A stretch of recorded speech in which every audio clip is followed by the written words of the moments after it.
তুই করে যা তোরে দে আগে স্টার্ট করা এর পর যাই হেতা রেখেন আরে দেন রাখবেন আমরা দিন না তুই করবি নিচের ক্যামেরা দিয়ে করতেছি আপনি নেই আল্লাহর নাম লই দেন আপনি বলেন ওটা কি লাইভ চালু হইছে নি হ্যাঁ চালু হইছে হ্যাঁ জয়েন্ট হইছে নি কেউ জয়েন্ট না হইলে তো কই লাভ নাই কইলে পরে তো দেখব পরে দেখবো তো কোন বিসমিল্লাহির রহমানির রহিম আলহামদুলিল্লাহ আমাদের মিয়াপুর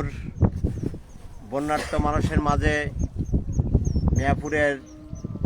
উদয়মান যুবক এবং প্রবাসে যারা আছে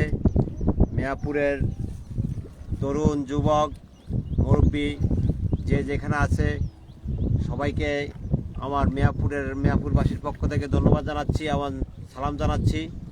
আমাদের এই বন্যাত্ম দুঃসময় যে সকল ভাইয়েরা আমাদের পাশে দাঁড়াইছেন তাদেরকেও ধন্যবাদ জানাচ্ছি আজকে আমরা মিয়াপুর আহ্বান পাঠাগারের উদ্যোগে এই শুকনা খাওয়া বন্যার্থের মাঝে যারা আটকে আছে মিয়াপুরের সকলের মাঝে আমরা বিতরণ করব এই আয়োজনে মিয়াপুর আহ্বান পাঠাগারের উদ্যোগে আজকের এই আয়োজনে সহযোগিতা করেছেন আমাদের গ্রামের অনেকে নাম বলতে অনেকে অনিচ্ছুক তাই নাম প্রকাশ করছি না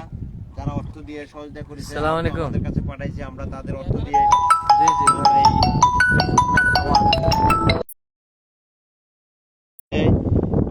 মুড়ি রয়েছে এবং বিস্কিট রয়েছে এবং মোমবাতি রয়েছে মেসেজ রয়েছে এবং টিস্যু পেপার এমনকি মশার কয়েল এবং সাবান এই আইটেমগুলো রয়েছে আমরা আমাদের গ্রামে যারা পানিবন্দী রয়েছে আমরা ইনশাল্লাহ সন্ধ্যার মধ্যে আগে ইনশাল্লাহ সবার ঘরে ঘরে পৌঁছা দিব তাই দ্বিতীয়বারের মতো গতকালকেও আমাদের আব্দুর রহিমে এর অনুদানে আমরা প্রত্যেক ঘরে পৌঁছে দিয়েছি খাওয়া আজকেও পাঠাগারের উদ্যোগে আমাদের এলাকাবাসীর সকলের সহযোগিতায় আমরা এই পাঠাগারের মাধ্যমে আমরা এই খাওয়ার বিতরণ করব তাই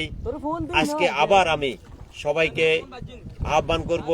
যারা বিশেষ করে আমার মিয়াপুরের প্রবাসী রয়েছে তাদের সহযোগিতা সকলের সহযোগিতা কামনা করছি যাতে আমরা আমাদের বন্যাত্ম যারা রয়েছে তাদেরকে এভাবে আমরা সহযোগিতা করতে পারি আসলে মানুষ অনেক কষ্টে আছে যারা চাপার করতেছে দেখতেছে যারা সহযোগিতা করেছেন আরো করবেন আশা করি তাই সবাইকে আমি আহ্বান জানাবো এই বন্যাত্ম পানিতে যারা আটকা পড়েছে তাদের পাশে দাঁড়ানোর জন্য বিশেষ করে মৃত্যুশালী যারা রয়েছেন শিল্পপতি যারা রয়েছেন সকলকে আহ্বান করব এই আসার জন্য আমাদের এই বন্যাত্ম মানুষের মাঝে যাতে সবাই ভালো থাকতে পারে অন্তত যেহেতু সবাই ঘরবন্দি মিয়াপুরে 99% ঘরের ভিতরে পানি ঢুকে আছে কেউ হয়তো পালংয়ের উপরে অবস্থান করতেছে আরও সমস্যা বেশি হয়েছে বিদ্যুৎ নেই বিদ্যুৎ না থাকার কারণে মানুষ অনেক সমস্যা আছে মোবাইল চার্জ দিতে পারছে না অনেকে আত্মীয় স্বজনের সাথে যোগাযোগ করতে পারতেছে না আমাদেরকে অনেকে ফোন করছে তাদের মা বাপের ভাই বোনের খোঁজখবর নেওয়ার জন্য আমরা যতটুকু সম্ভব হয়েছে আমাদের যুবক ভাইয়েরা স্বেচ্ছাসেবক যারা রয়েছে আমি আমার ফেসবুকে সকলের নাম এবং মোবাইল নাম্বার দিয়েছি অনেকে আমাদেরকে সহযোগিতা করতেছে তাদের মাধ্যমে তাদেরকে থেকে খোঁজখবর নিয়ে পাচ্ছে তাদের গাইডেন্সদের যেমন যারা পানিবন্দী আছে কালকেও আমরা একটা ফ্যামিলিকে উদ্ধার করে আমরা সোনাইমুড়ি মডেল উচ্চ বিদ্যালয়ে আশ্রয়কেন্দ্র সেখানে আমরা হস্তান্তর করেছি এবং আরও যারা রয়েছে যদি এখনো কেউ বাড়িতে থাকতে না পারেন ঘরে থাকা সম্ভব না তাহলে আমাদের সাথে যোগাযোগ করবেন আমরা আপনাদেরকে নিরাপদ স্থানে আমরা হস্তান্তর করব এবং আপনাদের খাওয়া দাওয়া যত কিছু আছে আপনারা যদি সমস্যা মনে করেন আমাদেরকে জানাবেন আমরা সেই ব্যবস্থা করবো ইনশাল্লাহ আমরা আমাদের প্রবাসী ভাইদের এবং আমাদের গ্রামের অর্থশালী যারা আছে তাদের সহযোগিতা নিয়ে আমরা আপনাদের পাশে থাকবো ইনশাল্লাহ সবাই আমাদের আবারও আমি বলবো আহ্বান যুব এবং পাঠাগারের যারা দায়িত্বে আছে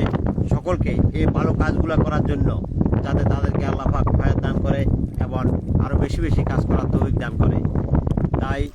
সবাইকে ধন্যবাদ জানাচ্ছি। আজকে আমরা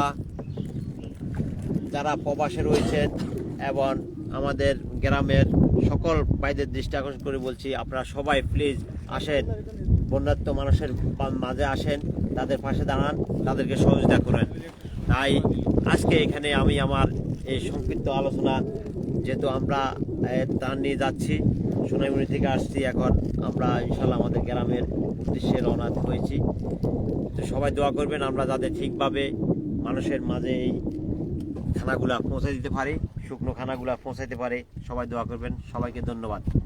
আল্লাহ হাফেজ।